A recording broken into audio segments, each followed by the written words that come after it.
कोई है?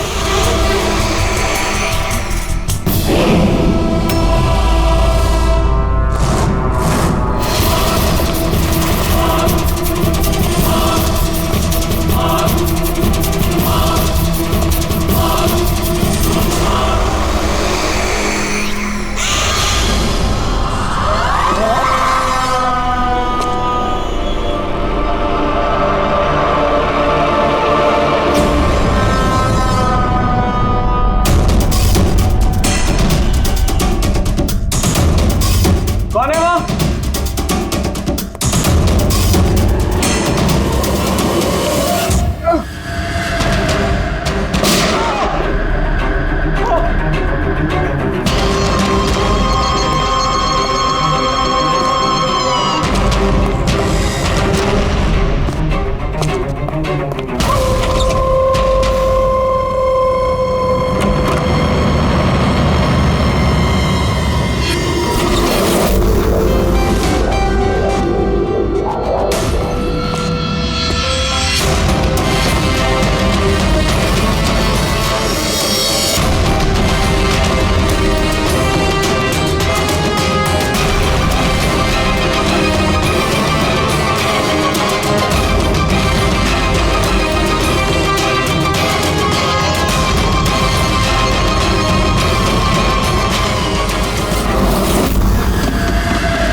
पैर पे भी गोली मारी है, हाथ पे भी। ये बॉडी सबसे पहले किसने देखी थी? सर मैंने देखी थी।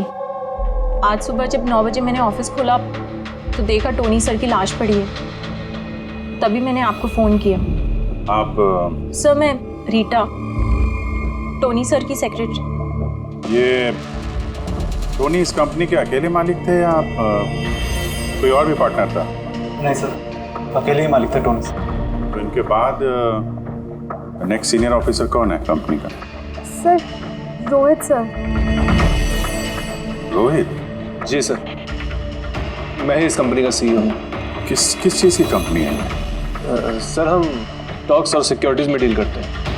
सर इनकी बेल्ट और जूते देखिए सर। इतनी बड़ी कंपनी के सीईओ ये पहन के आएंगे ऑफिस? तो रोहित जी, क्या चल रहा है आजकल शेयर का भाव? सर वो एक्चुअली सर आज मेरी नींद जरा देर से खुली तो मैं अखबार या इंटरनेट पर चेक नहीं कर पाया। अच्छा, तो आपकी कंपनी का कौन सा अच्छा स्टॉक है जो बढ़िया परफॉर्म कर रहा हो? उसके बारे में कुछ बताइए। क्या नाम है उसका? सर वो याद नहीं आ रहा सर। तो आप लोग बताइए स्टॉक के बारे में। एक भी स्टॉक का नाम बताइए आप लोग।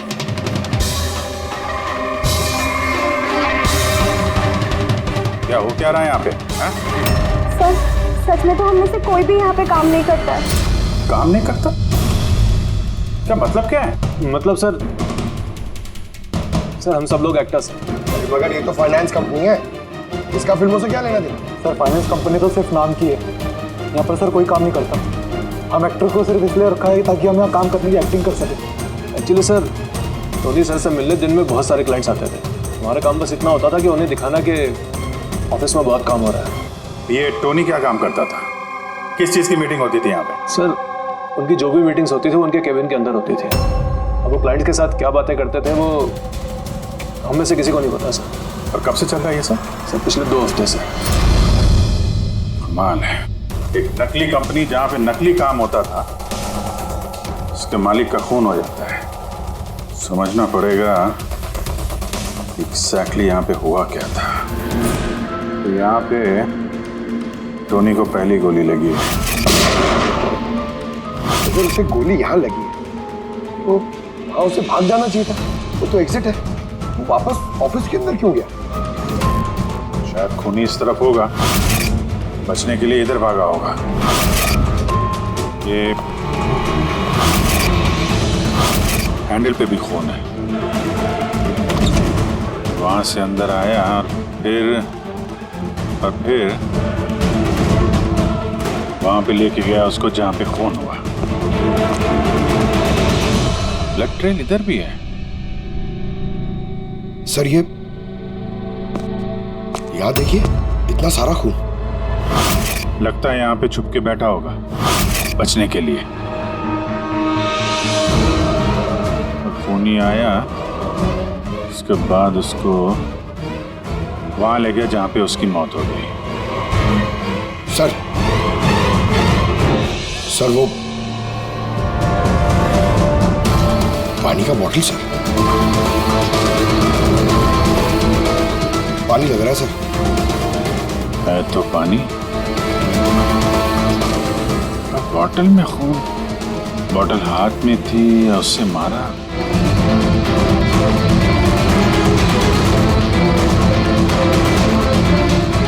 यहाँ तो खून है नहीं, खून तो वहां है, तो इसका मतलब खून यहाँ पे है, तो शायद ये बॉटल यहीं होगी। यहाँ पे छुपा होगा तो बॉटल हाथ में ली होगी बचने के लिए। यहाँ वहां जाते समय गिर गई, यहाँ पे भी खून। वहां से आया तो इस पे हाथ लगा और सर हाँ, यहाँ तो ब्लड ट्रेल है।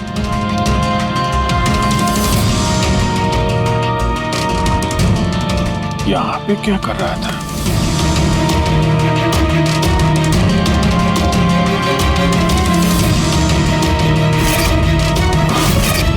यहाँ पे पंजे का निशान है, यहाँ भी खून है, यहाँ भी पंजे का निशान है। कुछ पकड़ रहा था या फिर? अरे क्या? ठीक हो? हाँ सर। गन छुपा के रखी है अंदर।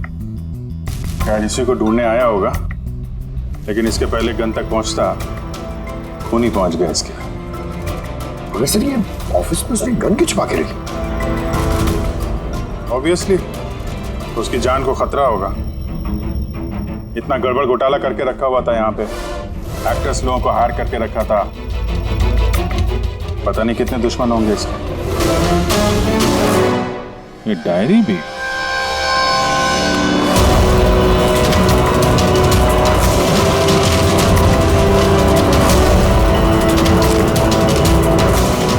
कुछ कोड जैसे लग रहा है ना सर। कोड वर्ड में लिखा है और डायरी को छुपा के रखा था। जरूर इसका टोनी के मौत के साथ कोई ना कोई कनेक्शन है। ये इसका बॉडी स्कैन चेक किया तुमने? वैसे स्कैन देखा मैंने, बाकी सब कुछ ठीक है। सिर्फ इसके एब्डोमेन में मुझे कुछ अजीब सी गोल गोल सी चीज़ नज़र आ रही है, समझ नहीं आ रहा क्या है। चलो देखें क्या। ये देखिए सर, ये जो गोल गोल सी चीज है ना तारिका, ये मेटेलिक चीज है कोई, something metallic. Metallic like coin जैसी। एब्सोल्युटली। लेकिन ये इसके एब्डोमेन में आई कैसे? ये काम करते हैं, इसके पोस्टमार्टम से ही पता लगेगा आखिर ये चीज है क्या? यार सालुंखे, टोनी के पेट में से ये 5 सिक्के निकले। बॉस, मैंने इन सिक्कों के बारे में पता लगाया। ये सिक्के किसी भी देश की ऑफिशियल करेंसी नहीं है। मगर सर, कोई अपनी मर्जी से ये सिक्के क्यों खाएगा? शायद खूनी ने टॉर्चर करने के इरादे से टोनी को मजबूर किया होगा ये सिक्के निकलने के लिए। कोई ना कोई कनेक्शन तो है इस सिक्कों का इस केस के साथ। ये जो टोनी के नकली एम्प्लॉइज हैं, इनसे पूछते हैं। तो बताइए, आप में से किसने ये कॉइन्स देखे टोनी के पास? नहीं सर, किसी ने नहीं। सर याद कीजिए, जोर डालिए अपने दिमाग पर, बताइए। टोनी का खून किसने किया? आप दोनों कौन? मैं दीनानाथ और ये शेखर। मैंने यहाँ फ़ोन किया था। ऑफिस जाकर पता चला कि टोनी का खून हो गया। आप लोग कैसे जानते हैं टोनी को? मैं उससे सेट कॉइन्स खरीदता था। Set coins? जी। ये है क्या एग्जैक्टली? सेटकॉइन एक ऑनलाइन करेंसी है।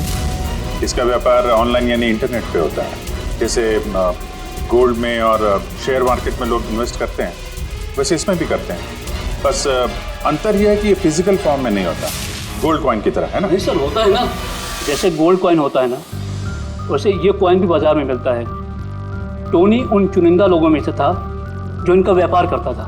एक मिनट दीनानाथ जी, क्या ऐसी कॉइन्स आपने खरीदी थी टोनी से? हाँ सर, मैंने ऐसे ही 10 कॉइन्स खरीदे थे और एक कॉइन की कीमत 3 लाख रुपए थी। ये देखिए। माय गॉड, ये तो ठीक वैसे ही है सर। सर, आप लोगों को तो अंदाजा भी नहीं होगा कि ये कॉइन्स खरीद के कितने लोग करोड़पति बन चुके हैं। इनकी कीमत भी दुगनी हो चुकी है। मैं तो और भी खरीदना चाहता था, शेखर को बुलाया था ताकि ये भी इन्वेस्ट करे। दीनानाथ जी, आपके साथ धोखा हुआ है। जी हाँ, ये जो सेट कॉइन्स है ना, ये इंटरनेट करेंसी, ये सोने के सिक्कों की तरह बाजार में नहीं मिलती। आपके साथ झूठ बोला टोनी ने। ये सारे पैसे डूब गए, इन कॉइन्स की कोई कीमत नहीं रही। दीनानाथ जी, इस टोनी की जैसे 420 दुनिया में बहुत है जो खुद के फायदे के लिए आप जैसे लोगों को फंसाते हैं। काश अपने पैसे इन्वेस्ट करने से पहले आपने थोड़ी जांच पड़ताल की होती। अच्छा वो मैंने पैसे इन्वेस्ट किए, वरना मैं भी लूट जाता। बेटी की शादी कैसे होगी? मैंने अपनी सारी जमा पूंजी इसमें लगा दी, अपने प्रोविडेंट फंड्स के पैसे भी। सर, लगता है टोनी ने जानबूझ के थोड़े ज़्यादा उम्र वालों को ही अपना निशाना बनाया है। हमें टेक्नोलॉजी और इंटरनेट के बारे में ज़्यादा जानकारी होती नहीं है। हाँ सर। सर, कहीं ऐसा तो नहीं कि जिन जिन लोगों को टोनी ने धोखा दिया है उनमें से किसी ने टोनी का खून कर दिया? हो सकता है दया, बिल्कुल हो सकता है। टोनी के इस खूनी तक पहुंचने के लिए हमें पहले ये पता लगाना चाहिए कि टोनी ने कितने सारे लोगों को ये सेट कॉइन्स को लेकर फंसाया है। और फिर ये भी जानना बहुत जरूरी है कि टोनी के पेट में ये सेट कॉइन्स गए कैसे। सर, मैंने इस टोनी का पूरा इतिहास चेक किया। उसके पास कई नकली आईडी कार्ड्स थे, उस पर अलग अलग एड्रेसेस, अलग अलग फ़ोन नंबर्स। सर, हमें तो ये भी नहीं पता है कि टोनी उसका असली नाम है भी या नहीं। फिलहाल तो हमें ये भी नहीं पता सर कि ये सारे जुर्म उसने अकेले किए हैं या कोई पार्टनर भी है उसका। यानी जो कोड क्रैक हो जाए ना, वो कोड जो टोनी के ऑफिस वाले डायरी में मिला था, बहुत सारे सवालों का जवाब मिल जाएगा। सर, एक कोड क्रैक करने वाले एक्सपर्ट को हमने कांटेक्ट किया है, शायद बहुत जल्दी इसका हल निकाल लेगी वो। और ये जो टोनी का सारा ऑफिस स्टाफ आया था, ये जो एक्टर्स उसके ऑफिस में काम करते, उनको कैसे पता चला इस टोनी के बारे में? सर, एक अशोक नाम का कास्टिंग डायरेक्टर है, उसी ने ये सारे एक्टर्स भेजे थे टोनी के ऑफिस में। बस तो मिल लो इस अशोक से, मिल लो। सर, कॉमेडी, रोमांस, हर इमोशन एकदम कूट कूट कर भरा है उसमें। क्या नहीं चलेगा? अच्छा ठीक है सर, मुझे थोड़ा टाइम दीजिए, मैं भी भेजता हूँ। ठीक है सर, ठीक है। अरे अशोक जी, मेरी फोटो भेज दीजिए ना। एक्शन, कॉमेडी, रोमांस, सब में नंबर 1 हूं मैं। देखो भाई, तुम हीरो तो बन नहीं सकते, एक कॉमेडियन का रोल है, करोगे? कॉमेडी? और हाँ, तुम्हारे चेहरे में मुझे एक कशिश दिखती है। एक आर्ट फिल्म के लिए मेरी बात चल रही है, तुम एक काम करो, एक ऑडिशन दे दो उसके लिए। अच्छा, क्या रोल क्या है? रोल एक पुलिस वाले का है। अरे ये तो मेरे बाएं हाथ का खेल है। पुलिस वाले का रोल करने का तो बड़ा एक्सपीरियंस है मुझे। एक्सपीरियंस है पुलिस वाले के रोल का? अरे रोज ही पुलिस वाले का रोल करते हैं। आप ये देखिए, ये सीआईडी असली है क्या? असली है, और जिस जेल में तुझे लेके जाएंगे ना, वो भी असली है। जेल? अब बजी दिमाग की घंटी। नहीं, कौन है? कौन है ये? हाँ? इसको एक्टर सप्लाई किए थे ना तूने ऑफिस में काम करने की, एक्टिंग करने के लिए, भूल गया तू? सर आपको जरूर कोई गलतफहमी हुई है। देख, सीआईडी के सामने एक्टिंग करेगा ना तो बहुत भारी पड़ेगा तुझे। यही 11 एक्टर भेजे थे ना तुमने टोनी के पास? हाँ याद आया, भेजा था मैंने, लेकिन सर काम करने की, एक्टिंग के लिए नहीं भेजे थे, बल्कि टोनी ने मुझसे ये कहा था कि वो एक शॉर्ट फिल्म बना रहा है और उसको कुछ स्ट्रगलिंग एक्टर चाहिए। जो एक्टर तूने भेजे थे ना उसका इस्तेमाल करके उसने बहुत बड़े घपले किए हैं। सर ये बात मुझे कैसे पता चलेगी? सर पूरे 12 में से किसी भी एक्टर ने मुझे ये बात नहीं बताई सर। 12? सर उसकी ऑफिस में तो 11 लोग थे, ये 12वां कहां से आ गया? अच्छा, वो जो एक्टर भेजे थे उनकी लिस्ट दिखाना जरा। जी सर।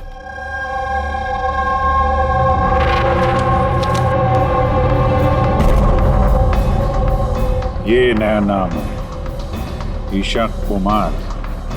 ये नहीं थी उस वक्त वहां पे, ये कहाँ गायब हो गई? सर इस केस में सवाल ज्यादा है, जवाब कम है, और वो कोड भी क्रैक नहीं हुआ अभी तक। सर रीना जी, आपने हमें यहाँ टोनी के घर पे क्यों बुलाया? और वो उन कोड्स का हल निकाल पाई या नहीं? काफी टेढ़ा कोड है सर, बिना साइफर के हल निकाल पाना नामुमकिन है। साइफर? ये साइफर क्या होता है?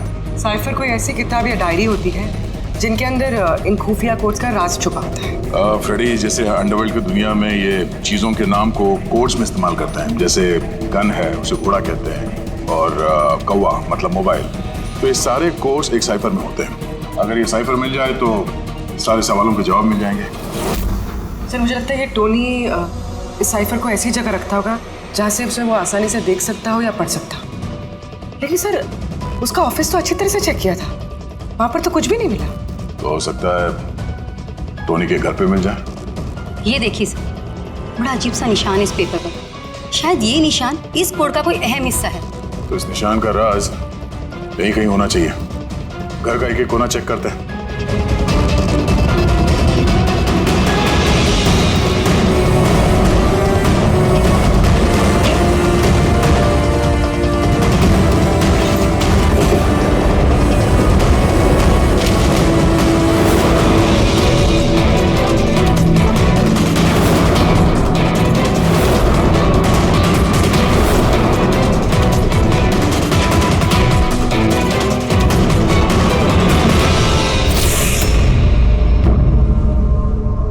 रीना जी, ये देखिए, इस किताब में भी ठीक वैसा ही निशान है।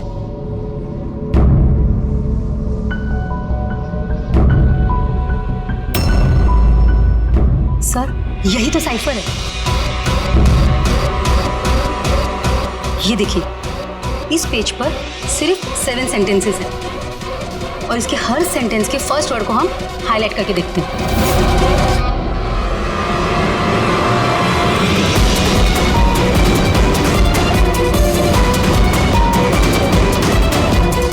ये सीजर का क्या होता है? जूलियस सीजर का नाम तो सुना होगा ना? हाँ। लगता है उसके जमाने का कोई पुराना कोड है। तो यहाँ ये सीजर के आगे जी भी तो है। यही तो मालूम करना है कि कौन से सीजर साइफर का इस्तेमाल हुआ है। मान लो ए अगर जी है और बी अगर एच है तो A to Z कुछ इस तरह दिखेगा। ये देखिए,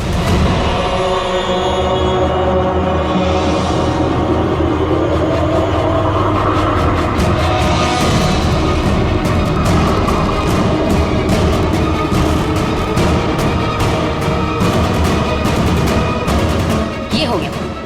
अब हम इसे फॉलो करके देखते हैं कि हमारा कोड का मतलब क्या है। और हमारा पहला कोड है SUNGTQASGX-10। अब हम इसे मैच करके देखते हैं। SMUONHAN।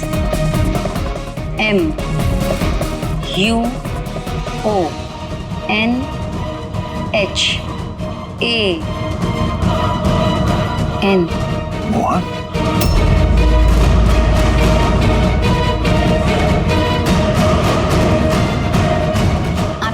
कोड का मतलब है मोहन कुमार 10। सर इस मोहन कुमार नाम का तो कोई आदमी है ही नहीं इस केस में।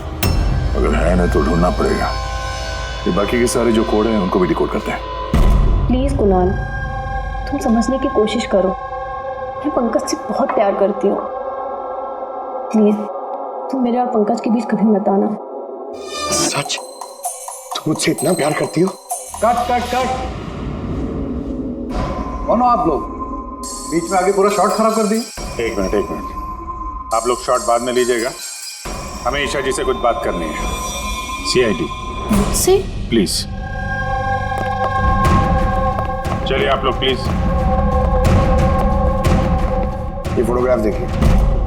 टोनी, इसे पहचान दिया आप? इसका खून हो गया। क्या? मगर कैसे? ज्यादा ओवर एक्टिंग करने की जरूरत नहीं है, कैमरा ऑफ है। तुम बताओ कैसे खून हुआ इसका? मैं कैसे बता सकती हूँ आपको इसका खून कैसे हुआ? जिस वक्त इसका खून हुआ सारे नकली एम्प्लॉय उसके ऑफिस में थे, सिवाय तुम्हारे। कहाँ थी तुम? नकली एम्प्लॉय? कौन से नकली एम्प्लॉय? सर ये आप लोग क्या बात कर रहे हैं? मुझे तो कुछ समझ में नहीं आ रहा।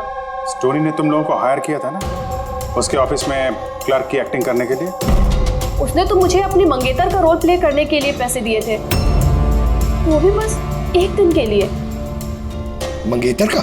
हाँ सर, उसके माँ बाबूजी आए थे उससे मिलने और वो उन्हें दिखाना चाहता था कि वो शादी करने वाला है और वो अपनी जिंदगी में बहुत खुश है। उसने तुमको तो बताया होगा ना अपने माँ बाप के बारे में, सारी इन्फॉर्मेशन दी होगी। जी हाँ, बहुत कुछ बताया था ताकि कुछ गड़बड़ ना हो जाए और मुझे याद रहे कब कौन से डायलॉग बोलने हैं। उसके माँ बाप के बारे में जितनी भी इंफॉर्मेशन है तुम्हारे पास, एक एक चीज सब हमें बताओ। Thank you sir. Codes decode हो गए। हर कोड से एक नाम मिला है और नाम के आगे एक नंबर। जरूर ये वो लोग हैं जिनको टोनी ने सेट कॉइन्स बेचे थे, और ये नाम के आगे जो नंबर है इसका मतलब है किसके पास कितने सेट कॉइन्स हैं।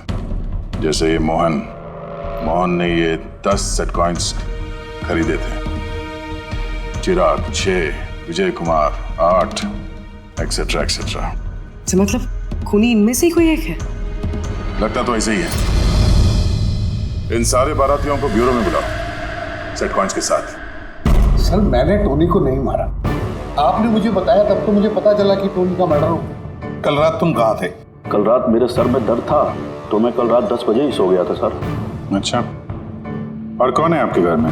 मेरे घर में बस मैं हूँ सर, और मेरा एक बेटा है जो विदेश में नौकरी करता है।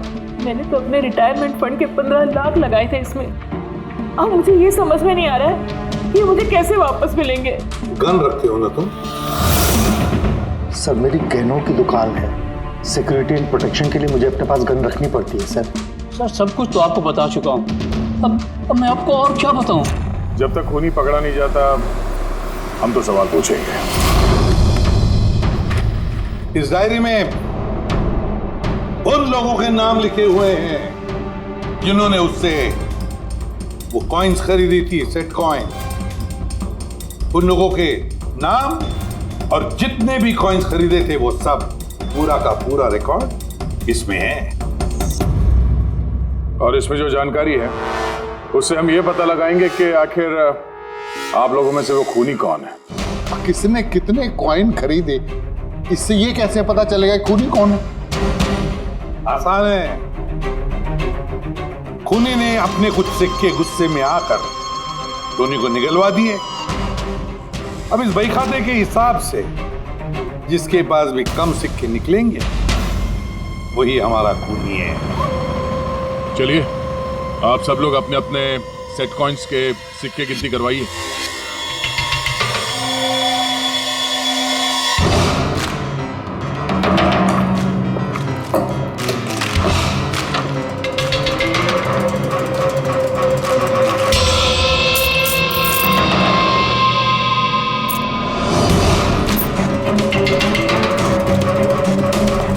सर सारे के सारे कॉइन्स हैं, एक भी कम नहीं। कोई भी कम नहीं? ये कैसे हो सकता है? अब तो यकीन हो गया ना आप लोग को कि हम निर्दोष हैं। अब ये क्या कहानी है सर? अगर ये सारे निर्दोष है तो फिर गुनहगार कौन है? ये तो अब टोनी के माता पिता ही बताएंगे। नहीं, ये नहीं हो सकता। हमारा बेटा नहीं मर सकता सर। आपको जरूर कोई गलतफहमी हुई है। हमारा बेटा तो अपने ईमान का इतना पक्का था कि वो किसी का 1 रुपया भी ना ले, और आप कह रहे हो उसने लोगों को ठगाया। मैं जानता हूं ये किसी भी माँ बाप के लिए सुनना आसान नहीं है, पर क्या टोनी की किसी के साथ कोई दुश्मनी थी? हाल फिलहाल में कोई लड़ाई झगड़ा हुआ हो? कैसा झगड़ा सर? वो तो इतना बिजी रहता था कि उसे हमसे मिलने का भी समय नहीं होता था। 3-3, 4-4 महीने बाद घर आता था वो। मिलने नहीं आता था? मतलब कि उसने कई जगह पर अपने ऑफिस खोल रखी थी। कहाँ और कहाँ पे ऑफिस था इसका? दिल्ली, पुणे। जिस शहर में ये टोनी रहा है, कुछ ना कुछ घपला तो जरूर किया होगा उसने। कुंडली निकालो इसके पिछली जिंदगी की। सर दिल्ली और पुणे के police officers video conference call पे। गुड।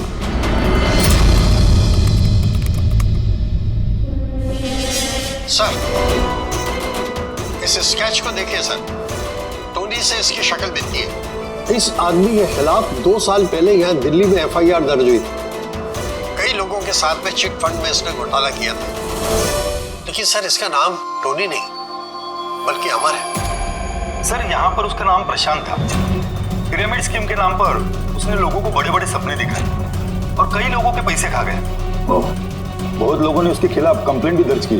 सारे शहरों में यही कारनामा किया सर इसने। एक शहर से बेईमानी का पैसा इकट्ठा करके दूसरे शहर को रवाना हो गया किसी और को टोपी पहनाने। इसका मतलब है यार, इस टोनी के दुश्मन सिर्फ इसी शहर में नहीं, बाकी शहरों में भी हैं। तो खूनी में से कोई हो सकता है। मतलब सर, हर शहर से ऐसे लोगों की लिस्ट निकालनी पड़ेगी जिनके साथ धोखा हुआ है। सर यहाँ पर उसके खिलाफ कल्पेबल होमिसाइड की केस भी है। ये आलोक नाम के आदमी के उसने पैसे खा लिए थे। वो सदमा वो आदमी बर्दाश्त नहीं कर पाया, इसलिए उसने सुसाइड किया। तो टोनी को मारने का सबसे बड़ा मोटिव तो आलोक के किसी करीबी के पास है। ना तो उसने सिर्फ पैसा खोया बल्कि अपने किसी करीबी को भी खोया है। हाँ, आलोक, पुणे।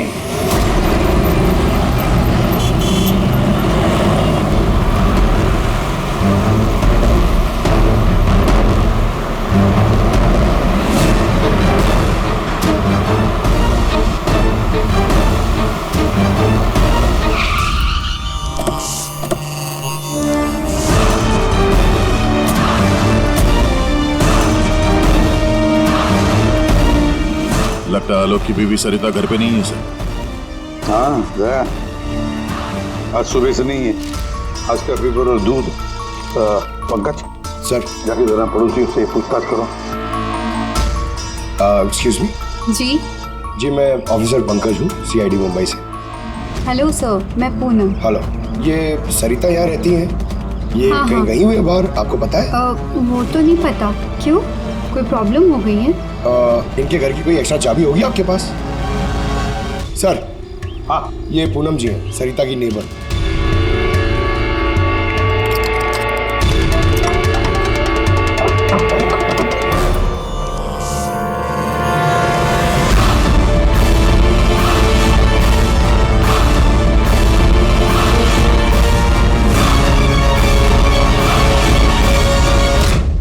जिस तरह से घर के अंदर ये सामान बिखरा पड़ा है, ऐसा लगता है कि कल रात यहाँ पे कुछ हुआ था।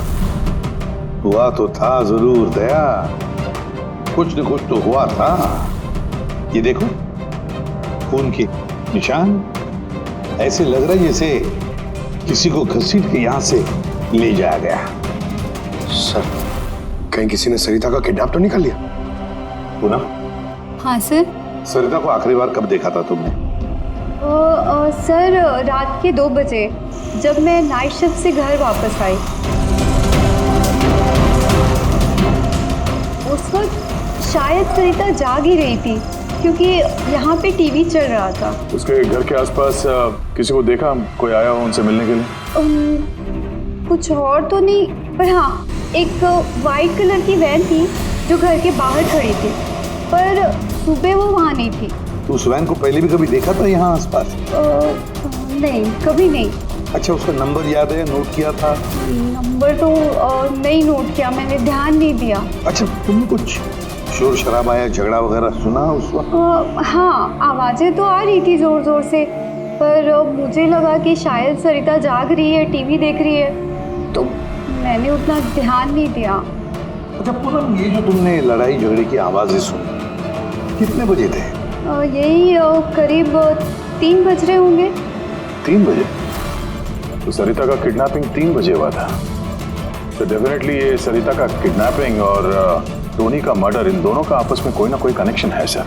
100% दया, कनेक्शन 100% है, पर इससे पहले कि सरिता को कुछ हो जाए उसे हमें बचाना होगा। और पंकज सर, ये व्हाइट वैन, सफेद वैन जो पूनम ने अभी अभी बताया, उस वैन की पूरी इंफॉर्मेशन चाहिए हमें, पूरी की पूरी इंफॉर्मेशन।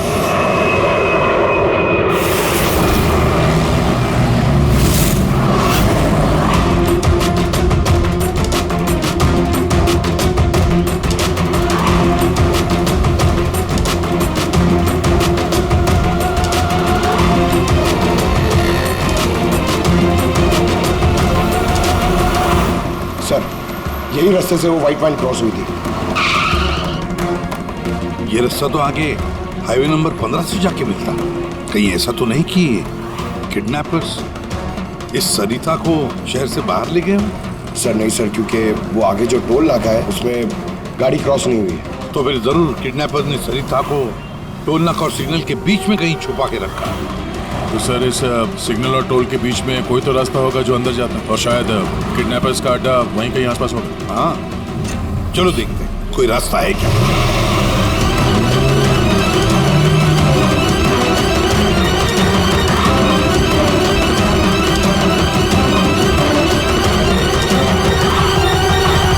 सर, ये एक रास्ता है जो अंदर जाता है। चलो देखते हैं।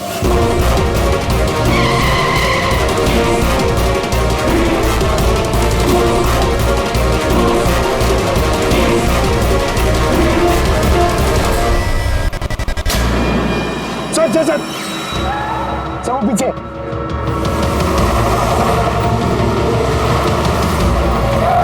ये देखिए सर।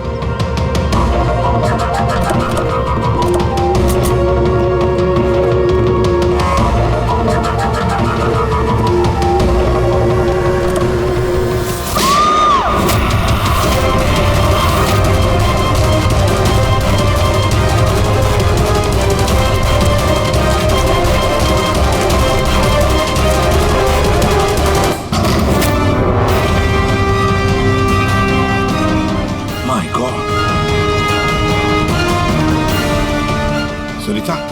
सर अंदर कोई नहीं है। तुम ठीक हो?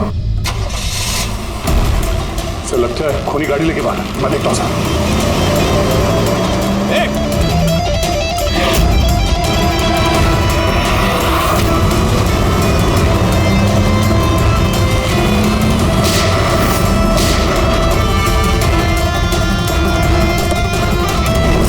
सर एम्बुलेंस आ रही है। सरिता, ये बताओ किसने किया ये सब? उसने मेरी आंखों में पट्टी बांध रखी थी, इसलिए उसका चेहरा भी नहीं देख पाई मैं। नहीं सर, निकल गया।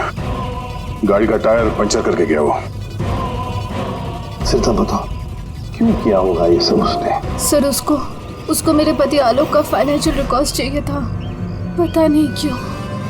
पर तुम्हारे पति आलोक अब इस दुनिया में नहीं रहे ना? हाँ सर, उन्होंने आत्महत्या कर ली थी क्योंकि किसी फ्रॉड ने उन्हें धोखे से लाखों रुपए लूट लिए। पर वो पैसे भी उनके नहीं थे सर, उन्होंने किसी से कर्जा लिया था, पर कर्जा ना चुकाने की वजह से उन्होंने सुसाइड कर ली सर। अब ये क्या चक्कर है सर? ये किडनैपर को आलोक के फाइनेंशियल रिकॉर्ड्स में इतनी दिलचस्पी क्यों होने लगी? पंकज,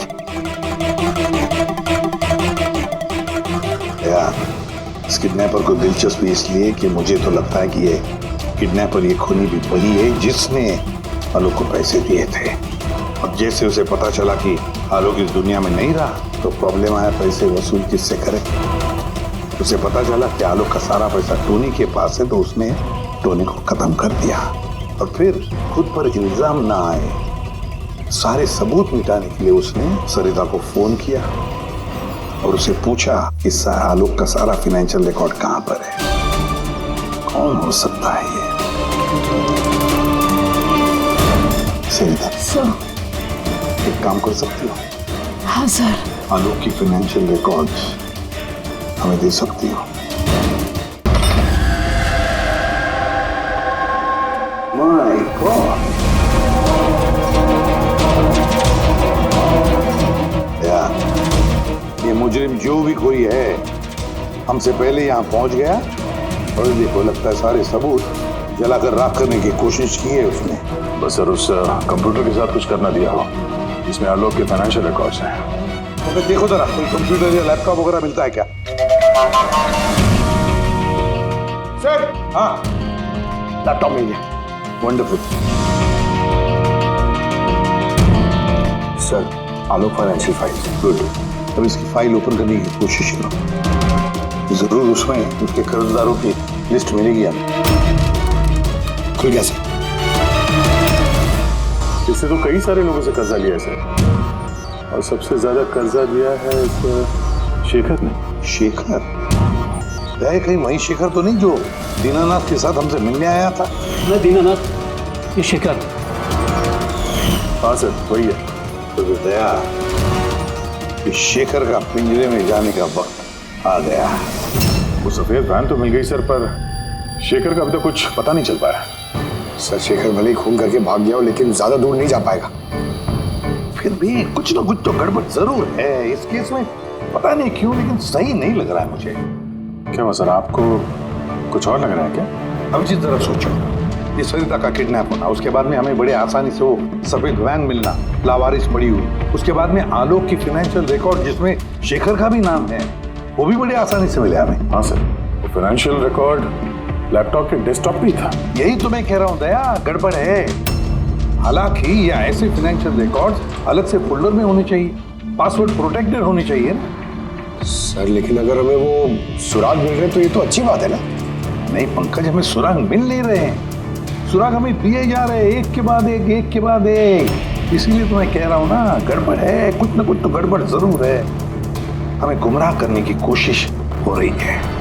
टोनी के बारे में आपको जो कुछ भी याद है जरा डिटेल में बताइए। बात करने में, लोगों को बड़े से बड़े सपने दिखाने में बहुत अच्छा था ये टोनी। ऐसे किसी से घुल मिल जाता था केवल 2 मिनट में कि जैसे आपको लगे कि दुनिया में उससे अच्छा आपका कोई दोस्त है ही नहीं। और हाँ सर, आलीशान पार्टीज वगैरह रखी थी उसने अपने इन्वेस्टर्स के लिए। उन पार्टीज की तस्वीरें हैं आपके पास? सर पूर्वी ने ये फोटो भेजी है, सस्पेक्ट के घर से मिली है। अच्छा, तो ये है वो इस पूरे खेल के पीछे। मतलब शेखर भी इसी के कब्जे में होगा सर। इसका फोन ट्रैक करो, शेखर की जान को खतरा है, शेखर को बचाना होगा।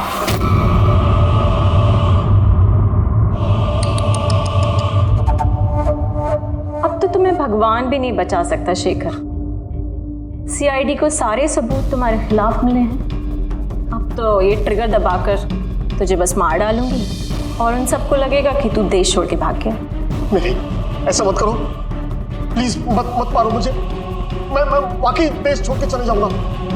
आपके बारे में मैं किसी को नहीं बताऊंगा। I promise. अरे शेखर, तुम समझ नहीं रहे हो, तुमने मेरा चेहरा देख लिया है। अब मैं तुम्हें छोड़ने की बेवकूफ़ी तो करूंगी नहीं, इसलिए तुम्हें मरना पड़ेगा। मत मारो मुझे प्लीज, मत। कोई है? प्लीज बचाओ मुझे, बचाओ मुझे, कोई है? मुझे मार के रखाइए। बचाओ।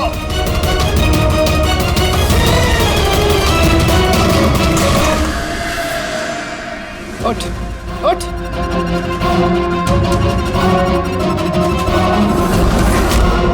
सर, मैं रीटा, टोनी सर की सेक्रेटरी। तुम्हारा चेहरा तो हमने भी देख लिया था मिस रीटा। मैंने तो कोई सबूत, कोई गवाह कुछ नहीं छोड़ा था। तो आपको कैसे पता चला?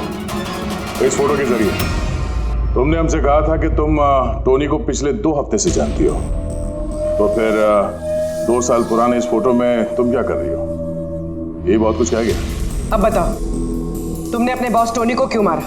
टोनी मेरा बॉस नहीं था, मैं टोनी की बॉस थी। लेकिन तुम तो उसकी सेक्रेटरी बन के घूम रही थी, वो क्या था? वो सिर्फ और सिर्फ एक नाटक था, दुनिया को दिखाने के लिए। असल में सारा दिमाग मेरा था इसमें। टोनी को तो मैंने सिर्फ आगे रखा था ताकि कभी कानून हम तक पहुंचे